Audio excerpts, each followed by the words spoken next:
কিশোর লীলা সম্পর্কে বর্ণনা করা হচ্ছে। তো মহাপ্রভু বলছিলেন, হ্যাঁ, তুমি বড় পণ্ডিত।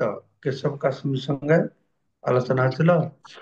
মহাপ্রভু বলছিলেন, তুমি বড় পণ্ডিত, মহাকবি শিরোমণি, যার মুখে বাহিরায় এইছে কাব্যবাণী। যে আপনি বড় বিদগ্ধ পণ্ডিত, কবিদের শিরোমণি, তা না হলে আপনার মুখ দিয়ে এরকম সুন্দর কাব্য বের হয় কি করে? তোমার কবিত্ব যেন গঙ্গা জলধার, তোমার সম কবি কোথা নাহি দেখি আর। মহাপ্রভু বলছেন, তোমার যে কবিত্ব গঙ্গা জল ধারের মতো নিরন্তর প্রবাহিত হচ্ছে সারা পৃথিবীতে। আপনার সমকক্ষ কোন কবি আমি দেখতে পাই না। মহাপ্রভু তাকে পরাস্ত করেছেন, পরাস্ত করছেন, আর সঙ্গে সঙ্গে তার মহিমাও গান করছেন। তারপর মহাপ্রভু বলছেন, ভবভূতি জয়দেব আর কালিদাস, তাহা সবার কবিত্বে আছে দোষের প্রকাশ। এমনকি ভবভূতি জয়দেব কালিদাসের মতো মহাকবিদের কবিতায়ও দোষ রয়েছে। দোষ গুণ বিচার এই অল্প করি মানি, কবিত্ব করণে শক্তি তাহা সে বাখানি। তো এই ধরনের ভুলগুলি আমি নগণ্য বলে মনে করি। মহাপ্রভু তার ভুল ধরিয়ে দিয়েছেন। একটা শ্লোকে পাঁচটা ভুল ধরেছেন, আর এটা বলে দিয়েছেন এই পাঁচটা ভুল নেই, আর বহু বহু ভুল এটা বাহির করা যাবে। সেটা বেশি বড় কথা না। বড় কথা আছে ভালোটা কি, সেই জন্য বুঝিয়ে বলছেন তাকে। মনে হয় তার মনটা খারাপ হয়ে গেছে, তো একটু আশ্বাস দিয়ে বলছেন, দেখো, তোমার কবিতা যে তুমি মনে করছো কোনোদিন আমার ভুল হবে না, ঠিক নয়, ভুল হবে। জয়দেব কালিদাস ভগবতী তাদের লেখাতেও দোষ আছে। সবকিছুতে দোষ থাকবে আর গুণ থাকবে। তো এই ধরনের ভুলগুলি আমি নগণ্য বলে মনে করি। দোষ গুণ বিচার এই অল্প করে মানে এগুলো নগণ্য। এই সমস্ত কবিরা যে কিভাবে তাদের কবিত্ব প্রকাশ করেছেন সেটি বিচার করে দেখা উচিত। কবিত্ব কারণে শক্তি তাহাসে বাখানি। শ্রীমদ ভাগবতে বলা হয়েছে, প্রথম স্কন্ধ পঞ্চম অধ্যায় 11 নম্বর শ্লোকে, ভাগবতেও বলা এই কথা বলা হয়েছে যে, তদ্বাগ বিসর্গ জনতাঘ বিপ্লব, যস্মিন প্রতি শ্লোকম অবধত্য অবধত্যপি, নামানি অনন্তস্য যশং অঙ্কিতানি তৎ শুনন্তি গায়ন্তি গৃহন্তি সাধ। যে সাহিত্য অন্তহীন পরমেশ্বর ভগবানের নাম রূপ যশ লীলা আদি বর্ণনায় পূর্ণ, তার দিব্য শব্দ তরঙ্গে পরিপূর্ণ এক অপূর্ব সৃষ্টি, যা এই জগতের উদ্ভ্রান্ত জনসাধারণের পাপপঙ্কিল জীবনে এক বিপ্লবের সূচনা করে। এই অপ্রাকৃত সাহিত্য যদি নিখুঁত ভাবে রচিত নাও হয়ে, তবুও তার সৎ ও নির্মল চিত্ত সাধুরা শ্রবণ করেন, কীর্তন করেন এবং গ্রহণ করেন। তো বলা আছে, তো যেখানে ভগবানের নাম রূপ যশ লীলা বর্ণনা করা হয়েছে এই ভাগবতে, এগুলো সব দিব্য।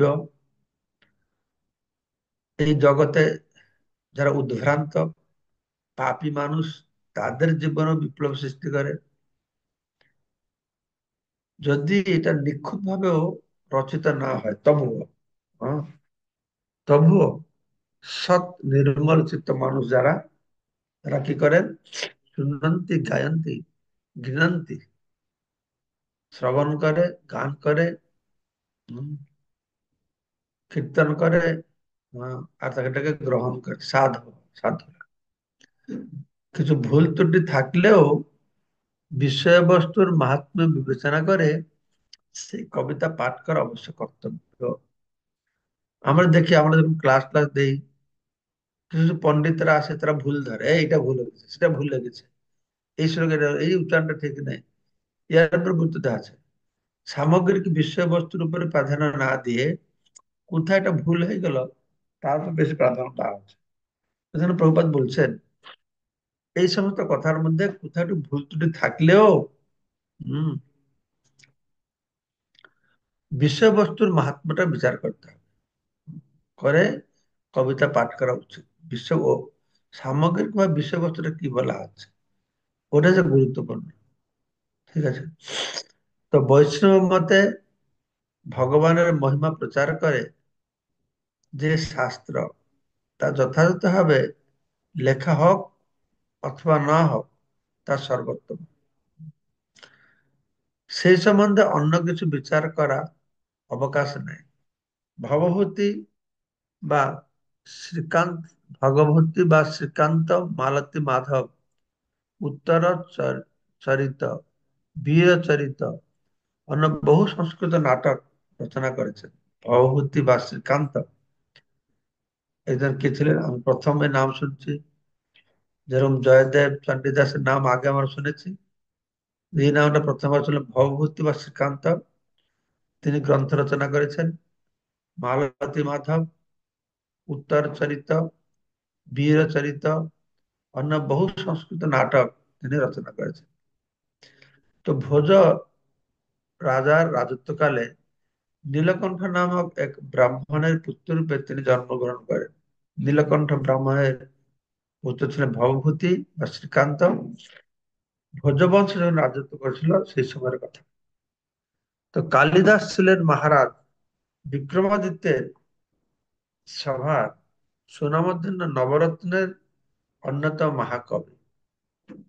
তিনি কুমার সম্ভব, অভিজ্ঞান শকুন্তলা ও মেঘদূত আদি প্রায় 40টি নাটক রচনা করেছিলেন। তার রচিত নাটক রঘুবংশ বিশেষভাবে বিখ্যাত। আমরা পূর্বে মধ্য লীলার ত্রয়োদশ পরিচ্ছেদে জয়দেবের কথা বর্ণনা করেছি। শৈশব চাপল্য কিছু নালবে আমার, শিষ্যের সমান মুই নাহং তোমার। কিরকম তার মহিমা গান করছে, যেটা কালকে আমি বলছিলাম যে মহাপ্রভু যখন শিক্ষা দিচ্ছেন কাউকে আমরা যেন ছোট না করি, অপদস্থ না করি, মানুষের সামনে লজ্জিত না করি। এই জন্য যে তিনি তাকে পণ্ডিতদেরকে দিয়ে তার সামনে বসে হারাবে, একটা নিজের মহিমাকে প্রকাশ আমি হারিয়ে দিলাম, এই ভাব ছিল না। সে এসে পৌঁছে গেছে গঙ্গা তীরে, কিছু মহাপ্রভু ছাত্ররা বসেছিল, সেই সময় যখন মহাপ্রভু তাকে বলেছেন, ছাত্ররা হাসাহাসি করেছে, তাকেও নিষেধ করে এটা ঠিক নয়। কিন্তু সেইটুকু নয়, তার মনে কষ্ট হবে বলে তার মহিমাও গান করেছেন। মহিমা গান করেছেন তা নয়, নিজেকে ছোট বলেও প্রকাশ করছেন।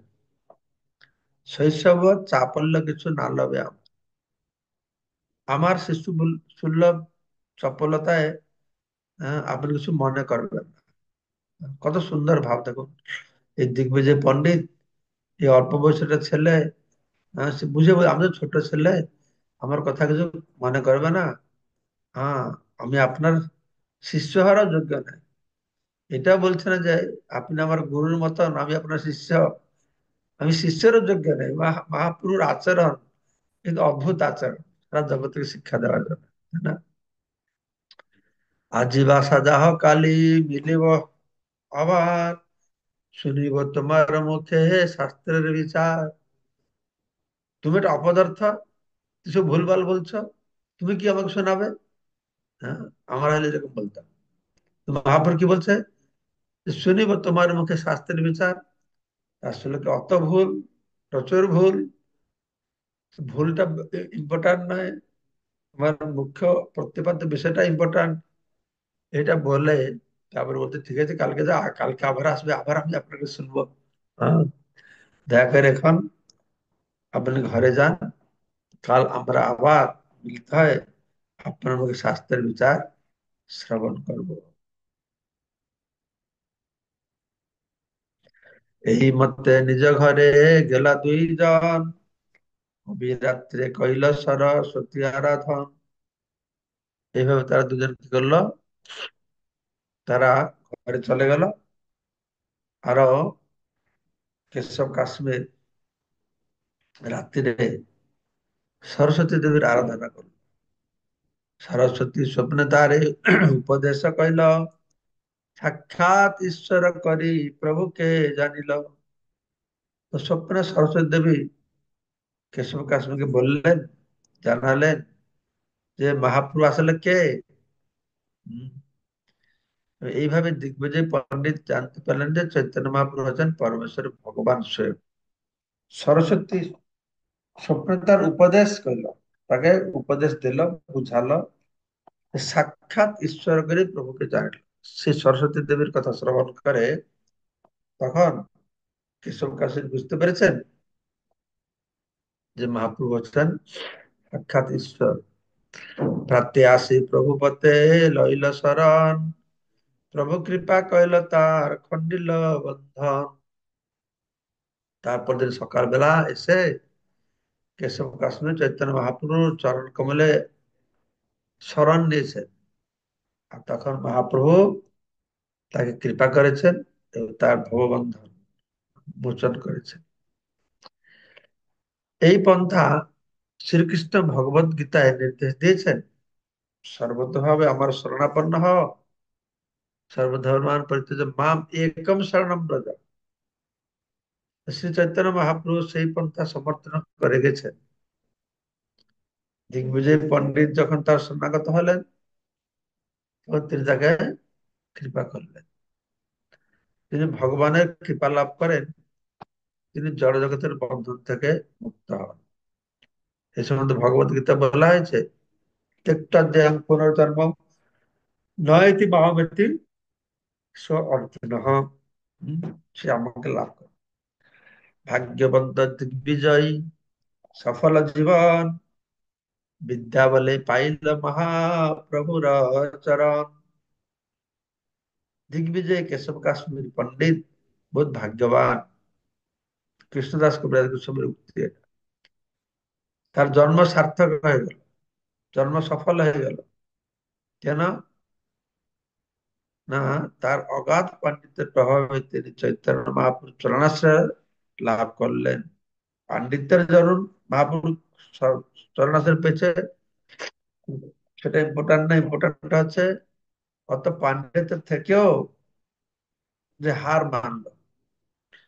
অবশ্য ওই হার মানার পিছনে মহাপ্রভু অনেকটা ভূমিকা রয়েছে। মহাপ্রভু কত কায়দা করে ওকে হারিয়েছেন, কিন্তু ওর কোন দুঃখ পায় না, এটা হলো কথা। তো ছিল নরোত্তম দাস ঠাকুর গেছেন যে পতিত পাবন হেতু তব অবতার, বৈষম পতিত প্রভু না পাইবে আর। পতিত পাবন হেতু তব অবতার, বৈষম পতিত প্রভু না পাইবে আর।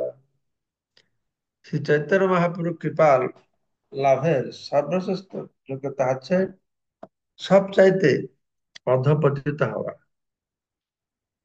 আমি সবসময় এটা বলি, কিন্তু আমি যখন বলি তো মনে খুঁতখুত থাকে এটা ঠিক বলছি কিনা। তো এখনই এক্স্যাক্টলি হুবহু প্রভুপাদ সেই বাক্যটা লিখেছেন। আমি ভক্তকে জিজ্ঞাসা করি যে মহাপুর কৃপা লাভ করবার উপায়টা কি, মানে কে মহাপুর কৃপা লাভ করতে পারে।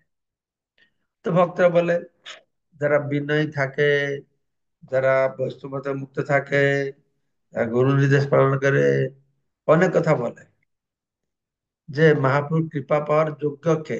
হ্যাঁ, যোগ্য কে, যে হরিনাম করে, যে বৈষ্ণব করে না, বিভিন্ন কথা বলে। কিন্তু আমি বলি না, মহাপুর কৃপা পাওয়ার যোগ্য কে, না যে সব থেকে পাপী, যে সব থেকে পতিত। মহাপুর হচ্ছেন মহাবদান্য। বদান্য বলা আছে, মহাবদান্য কেন বলা আছে? যে যোগ্য ব্যক্তি তাকে তো ভগবান দেবে,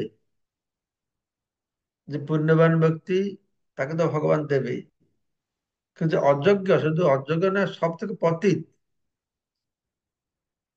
তাকে দিবে। এই হচ্ছে চৈতন্য মহাপ্রভু।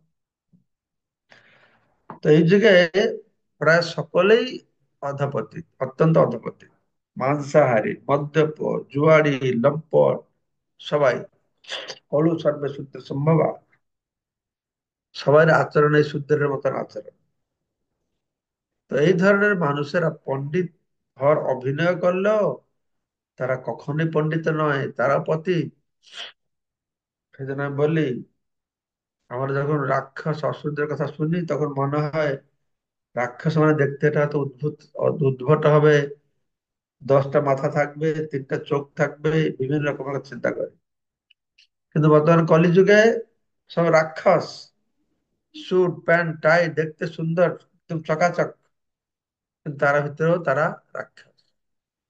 বড় পণ্ডিত, ব্রাহ্মণ, পুলিত, রাক্ষস, অসুর, বোঝা বড় মুশকিল। তো তারা একটা অভিনয় করছে মাত্র। কারণ এই ধরনের তথাকথিত সমস্ত পণ্ডিতেরা যখন দেখে যে শ্রী চৈতন্য মহাপ্রভু অধপতিত মানুষদের সঙ্গ করছেন, তখন তারা মনে করে যে তিনি নিম্ন স্তরের মানুষদের জন্য, অতএব তাকে, তাতে কোনো প্রয়োজন নেই। এটা প্রভুপাদের সুন্দর করে তুলে ধরেছেন। তো মহাপ্রভু যেহেতু এই পতিতদের কাছে বেশি গেছেন উদ্ধার করবার জন্য, তখন এই তথাকথিত পণ্ডিতরা বলছে ওই নিম্ন স্তরের মানুষদের জন্য, শুধু সেটুকু না, ভক্তিকেও তাই বলে। হ্যাঁ, ভক্তি যে নিম্ন স্তরের মানুষের জন্য, যারা জ্ঞান যোগ সাধনা পারবে না, হ্যাঁ, তারা, এই নিম্ন স্তরের লোক, তারাই ভক্তি রক্তি করবে, এরকম মনে করে। আমাদের গুলো দরকার নেই। এইভাবে সেই পণ্ডিতেরা কৃষ্ণ ভবনত আন্দোলন গ্রহণ করে না, মিথ্যা বিদ্যার গর্বে অন্ধ হয়, তারা কৃষ্ণ ভবনামৃত গ্রহণের অযোগ্য হয়। ঠিক আছে, কিন্তু এখানে এই দৃষ্টান্তটির মাধ্যমে আমরা দেখতে পাই যে কেশব কাশ্মীর মহাপণ্ডিত হওয়া সত্ত্বেও তার বিনীত আত্মনিবেদনের জন্য তিনি চৈতন্য মহাপ্রভুর কৃপা লাভ করেছেন। এই মহাপ্রভু কৃপা লাভ করেছেন, পাপী যত বড় পাপী হবে সে পাবে, কিন্তু সে যে পাপী, সে পতিত, এটাকে যে বুঝতে পেরেছে তারা পাবে। হ্যাঁ, তো এখানে কেশব কাশ্মীর পণ্ডিত হয়েছে, কিন্তু সে বুঝতে পেরেছে, সে আত্মনিবেদন করেছে, তাই চৈতন্য মহাপ্রভু কৃপা করেছে। এইসব লীলা বর্ণিয়াছেন বৃন্দাবন দাস, যে কিছু বিশেষে ইহা করিল প্রকাশ। এই লীলা চৈতন্য ভাগবত আমরা পাবো, আর যেখানে যেটা সেখানে নেই সেটা একটু বর্ণনা করেছে। মনে হয় এই শ্লোকটা যে কেশব কাসুর বললো, তারপরে মহাপ্রভু তার ভুল ধরেছেন, এই ভাবটা তো চৈতন্য ভাগবত তোলার ছিল না, তাই এটাকে কৃষ্ণদাস কবিরাজ গোস্বামী এখানে তুলে ধরেছে। চৈতন্য গোসাইয়ের লীলা অমৃতের ধার, সর্বেন্দ্র তৃপ্ত হয় শ্রবণ যাহার। চৈতন্য মহাপ্রভুর লীলা হচ্ছে অমৃতের ধারার মতো। এই লীলা যে আস্বাদন করবে, শ্রবণ করবে, শুধু তার কর্ণ যে তৃপ্ত হবে তা নয়, সমস্ত ইন্দ্রিয় তার তৃপ্ত হয়ে যাবে। শ্রীরূপ রঘুনাথ পদে যারা আস, চৈতন্য চরিতামৃত কহে কৃষ্ণ দাস। ছিল রূপ গোস্বামী, ছিল রঘুনাথ দাস গোস্বামীর শ্রীপাদ পদ্মে আমার প্রণতি নিবেদন করে, তাদের কৃপা প্রার্থনা করে, ও তাদের পদাঙ্ক অনুসরণ পূর্বক আমি কৃষ্ণদাস শ্রী চৈতন্য চৈতামৃত বর্ণনা করছি। ইতি শ্রী চৈতন্য মহাপ্রভুর কৈশোর লীলা বর্ণনা করে শ্রী চৈতন্য চরিতামৃতের আদি লীলার 16 পরিচ্ছেদের ভক্তি বেদান্ত তাৎপর্য সমাপ্ত। তো এইভাবে আমরা পাঠ করলাম 16 পরিচ্ছেদটা ভগবানের কৈশোর লীলা সম্পর্কে, সুন্দর সুন্দর বিষয়ে আমরা শ্রবণ করলাম। এইখানে রহিল গ্রন্থ অমৃত লহরী, বদন বলিয়া সবে, বলো হরি হরি। কার কিছু প্রশ্ন থাকলে বলুন, তা নাহলে আমি শেষ করবো, কারণ আমাকে এক্ষুনি ড্রাইভিং করে যেতে হবে। আমি পুরুলিয়াতে আছি, আমাকে গাড়িতে করে যেতে হবে কোথায়, রাঞ্চিতে। সেখান থেকে ফ্লাইটে করে আমি দিল্লি যাব। দিল্লিতে ওয়ার্ল্ড হিন্দু ফেডারেশনের অনুষ্ঠান আছে। ওয়ার্ল্ড হিন্দু ফেডারেশনের আমাদের পরম আরাধ্য গুরুদেব ছিল জয়প্রকাশ গোস্বামী মহারাজ, তিনি ভাইস প্রেসিডেন্ট। তো ওনাকে একটা বিশেষ অ্যাওয়ার্ড দেওয়া হচ্ছে। সেই অ্যাওয়ার্ডটা, যেহেতু গুরু মহারাজ শরীরটা ঠিক নাই, উনি যেতে পারবে না, তাই ওনার পক্ষে হয়ে আমাকে যেতে বলেছেন। তো সেটা এটা হিন্দু রত্ন, যেরকম ভারত রত্ন অ্যাওয়ার্ড দেওয়া হয়, ওয়ার্ল্ড হিন্দু ফেডারেশন থেকে গুরু মহারাজ একটা হিন্দু রত্ন অ্যাওয়ার্ড দেবে। সেটা নিয়ে আমি কালকে বা পরশু আবার কলকাতায় ফিরে আসবো। তো হুম। বলুন, কার কোন প্রশ্ন থাকে? হরে কৃষ্ণ মহারাজ, শ্রী চরণ দণ্ডবত প্রণাম মহারাজ। মহারাজ, এই শ্রীমদ্ ভগবত গীতার একটা জিনিস মহারাজ বুঝলাম না। কর্মের মধ্যে অকর্ম, কর্মের মধ্যে অকর্ম মানে কি মহারাজ? নিষ্কাম কর্ম। হ্যাঁ, আর অকর্মে কর্ম মহারাজ? অকর্ম করো মানে কি? তুমি ভাবছো কোনো কর্ম টর্ম করছো না, কর্ম টর্ম না করলেও তুমি কর্ম করছো, খাচ্ছ, হাঁটছ, চোখ বন্ধ করছো, সেই জন্যই অকর্ম বলে মনে করছো, কিন্তু এটা তোমাদের কর্মফল ভোগ করতে হচ্ছে। হুম, কিংবা অকর্ম, বাইরে কর্ম করছো না, মনে মনে চিন্তা করছো, সে কর্ম হচ্ছে না, হচ্ছে না। হ্যাঁ মহারাজ। অকর্ম অর্থাৎ ইন্দ্রিয় দিয়ে কর্ম করছো না, কিন্তু মন দিয়ে কর্ম চিন্তা করছো, সেটা কর্ম হলো। এইভাবে আমি এইভাবে বুঝেছি, আর কিছু থাকতে পারে আমি জানি না। আচ্ছা, তাহলে এখানে মহারাজ অকর্ম মানে কর্মত্যাগ, মানে কর্ম আহ, ত্যাগ করছে, আহ, তবু তাকে কর্ম করতে হচ্ছে। এই যে কর্মটা, সেটা হচ্ছে অকর্মে কর্ম। ঠিক না, বুঝেছি মহারাজ? অকর্ম মানে কর্মত্যাগ নয়। অকর্ম মানে কর্ম করা, কিন্তু কর্মের ফলটা নিজের জন্য আশা না করা, এটা বলে অকর্ম, ভগবানকে দেওয়া। একটাতে বলে অকর্মা মানে যারা কাজ টাজ করে না, সেটা একটা জিনিস আলাদা। এখানে অকর্ম মানে অকর্মের মধ্যে, আহ অকর্মের মধ্যে এইখানে যে পার্টিকুলার বলা আছে, অকর্মের মধ্যে কর্ম মানে কি, কিছু কাজ। একটা হচ্ছে অকর্মের মধ্যে সে কর্ম করছে, অকর্ম হচ্ছে এক রকমের সে ভগবান জন্য সবকিছু করছে। সে সেটা হলো কর্মের মধ্যে অকর্ম। অকর্মের মধ্যে যখন কর্ম করছে, সেটা কর্ম না করে কর্মফল তাকে ভোগ করতে হচ্ছে, এইভাবে হবে। কিংবা অকর্মের মধ্যে সে কর্ম করছে, অর্থাৎ ভগবান জন্যই সবকিছু কর্ম সে করছে। হ্যাঁ, সে চুপচাপ বসে নাই, সে ভগবান জন্য সমস্ত কিছু কর্ম করছে। নিষ্কাম কর্ম মধ্যে কর্ম করছে। আমরা আগের আর দুই চারটে শ্লোক পড়লে এখন যেরকম আহ কর্মের মধ্যে অকর্মকে বুঝাচ্ছেন, পরে ভগবান অকর্মের মধ্যে তো কর্ম বলবে, তখন আমরা আরো ভালোভাবে বুঝতে পারবো। ঠিক আছে মহারাজ, প্রণাম দণ্ডবাদ, হরে কৃষ্ণ।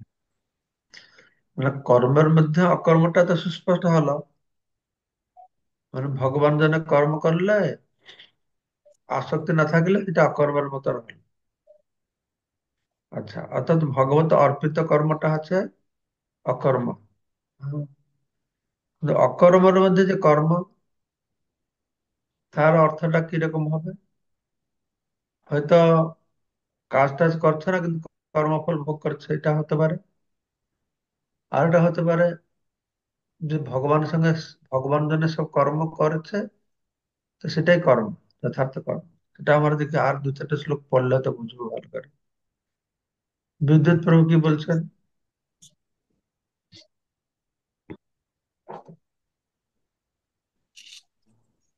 হরে কৃষ্ণ, ধন্যবাদ, প্রণাম মহারাজ। মহারাজ, আহ শ্রী চৈতন্য মহাপ্রভুর কৃপা লাভের সর্বশ্রেষ্ঠ যোগ্যতা হচ্ছে সবচাইতে অধঃপতিত হওয়া। এই যুগে প্রায় সকলেই অত্যন্ত অধঃপতিত, মাংসাহারী, মদ্যপ, জুয়ারি ও লম্পট, এভাবে বলা হচ্ছে।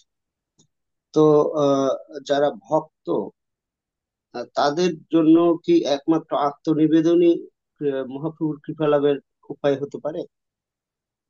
হ্যাঁ। উম, আচ্ছা, ঠিক আছে মহারাজ, এটাই। হরে কৃষ্ণ। জয়ানন্দ, জয়ানন্দ জয়দেব প্রভু।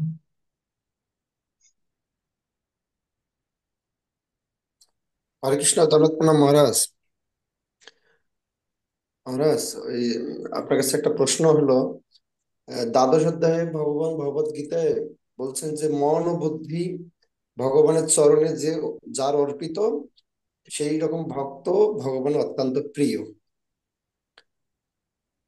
মন বুদ্ধি ভগবান কোন ভক্ত যদি অর্পণ করে, সেই রকম ভক্ত ভগবানের প্রিয়।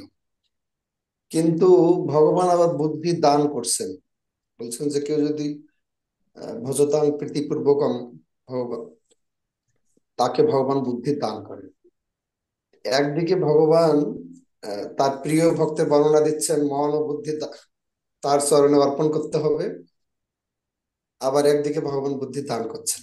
এই বিষয়টা একটু মহারাজ। তো ব্যাপার হচ্ছে, আমার যে বুদ্ধি, আমি মনে করছি আমার বুদ্ধি, আমি বড় বুদ্ধিমান ব্যক্তি, তাই না? আমার বুদ্ধিতে সবকিছু করছে। কিন্তু যে ভক্ত, সে বুঝতে পেরেছে যে আমার কিছু বুদ্ধি নেই, মই অর্পিত মনোবুদ্ধি, ভগবান আমাকে সব বুদ্ধি দিয়েছে। এটা ক্লিয়ার হলো? হ্যাঁ মহারাজ। আচ্ছা, তারপরে বলছে কি, হ্যাঁ, হ্যাঁ, ভগবান, ভগবান এক এক শ্লোকে বলছেন, দাদা আমি বুদ্ধি জগম, আমি বুদ্ধি দিচ্ছি। ঠিক হ্যাঁ। আছে? হ্যাঁ মহারাজ।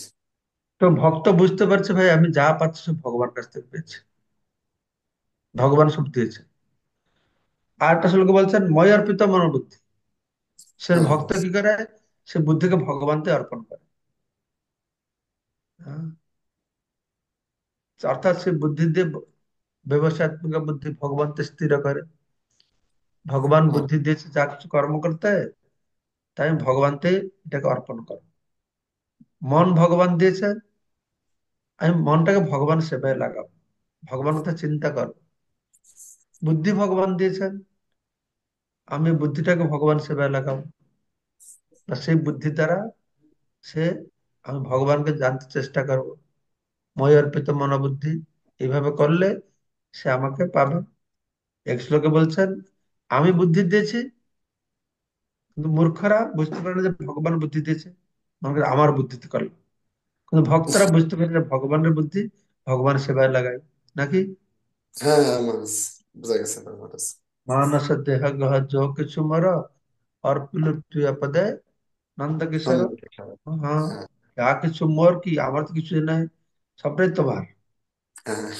পরাধীন খদ্দারি করছে, সবটাই ভগবানের, আমি ভাবছি আমার সবকিছু। সেজন্যই ঠিক। হ্যাঁ, আমি তোমার সেবায় লাগাচ্ছি। ঠিক আছে? ঠিক আছে মহারাজ, দণ্ডবত প্রণাম মহারাজ। তারপরে আর কেউ আছে না? শেষ হয়ে গেল, আমি দেখতে পাচ্ছি না। তমাল চাম প্রভু। কৃষ্ণ মহারাজ, আপনার শিষ্যগণ হরে প্রণাম। কৃষ্ণ, দণ্ডবাদ। ওকে, মাতাজি, মাতাজি বলুন, মাতাজি বলুন, তারপর তমাল কৃষ্ণ বলবে।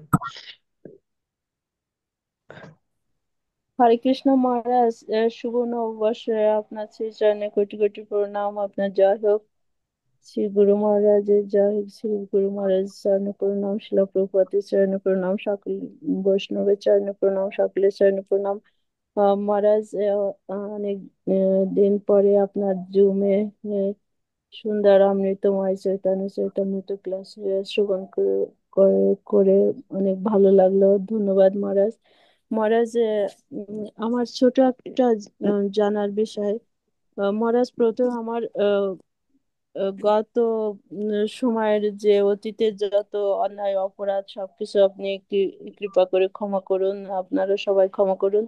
আর কৃপা আশীর্বাদ করেন আমাদের, আমরা যেন ভক্তিতে অগ্রসর হতে পারি, সেবা পূজা করতে পারি আপনার দাস অনুদাস।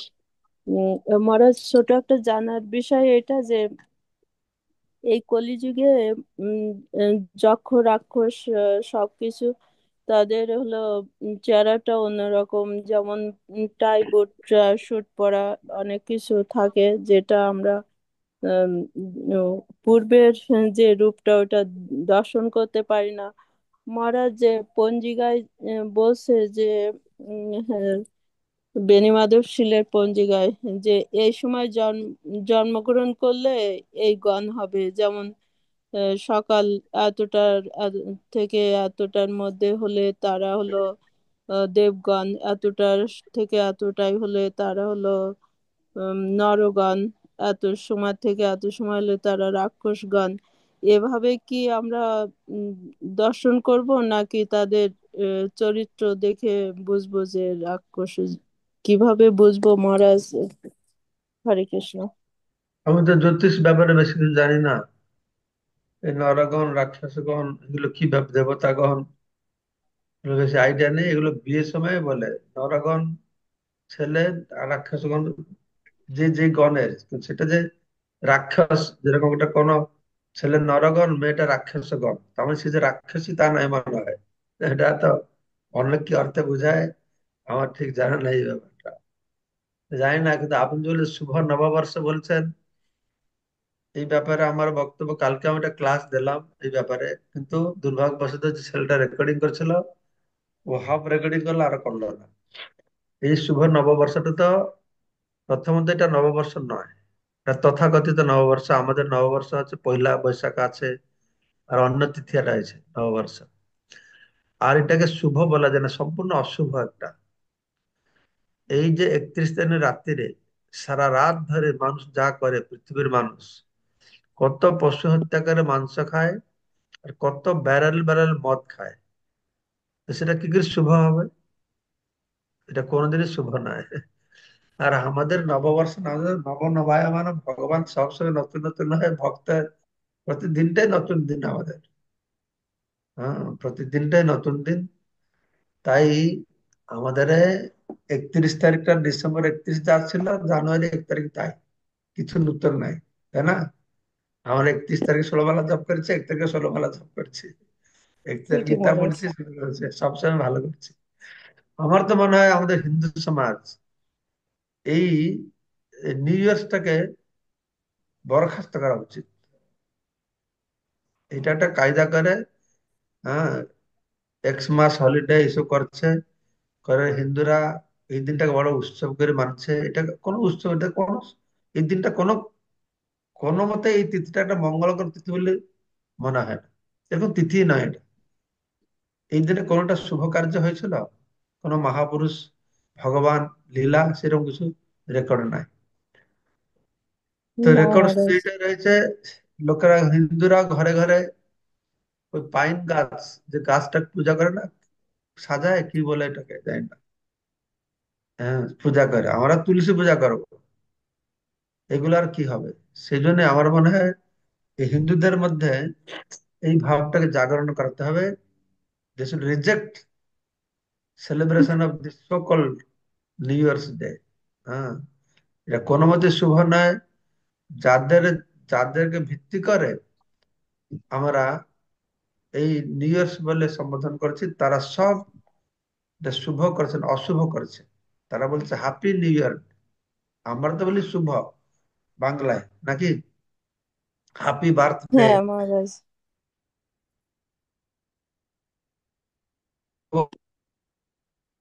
হরে কৃষ্ণ মহারাজ, ধন্যবাদ মহারাজ। আমার ছোট্ট একটা জানার বিষয় যে আমরা তো এরকম চারিদিকে দর্শন করছি যে সারাদিন আহ, আহ, শোনা যাচ্ছে মহারাজ? হরে কৃষ্ণ।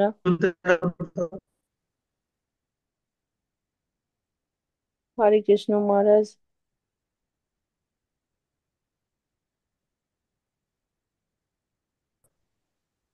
তামাশা হরে কৃষ্ণ আমার মহারাজ। মহারাজ আমরা তো চারিদিকে এরকম দর্শন করছি যে পশু হত্যা অনেক কিছুই হচ্ছে, কিন্তু আমরা তো অনেক অধম পতিত।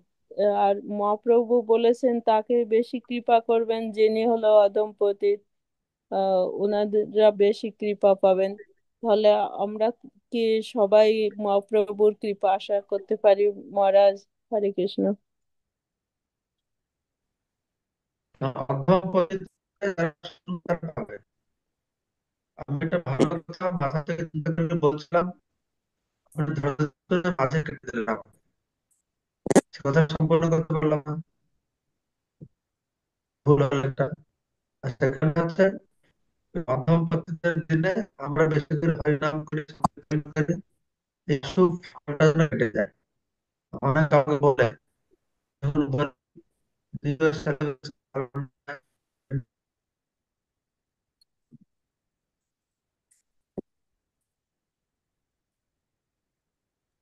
রাজের একটু নেট দুর্বল আছে।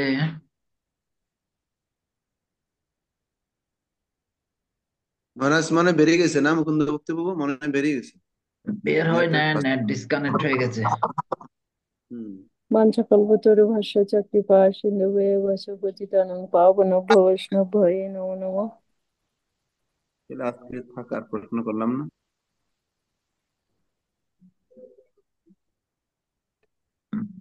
স্যার জয়েন করবে কিনা, নাও করতে পারে।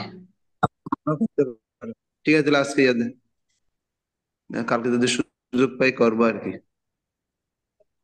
এখন এই চৈতন্য চরিতামৃতে ক্লাসে গীতার গীতার প্রশ্নটুকু দিয়ে আমাদের প্রশ্ন সুযোগ আমরা বঞ্চিত হয়ে যাচ্ছি। যদিও ঠিক আছে, কিন্তু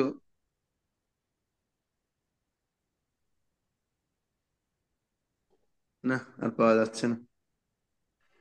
মানে আমার প্রশ্নটা ছিল, যদি আপনারা একটু শেয়ার করেন, আমার প্রশ্নটা ছিল যে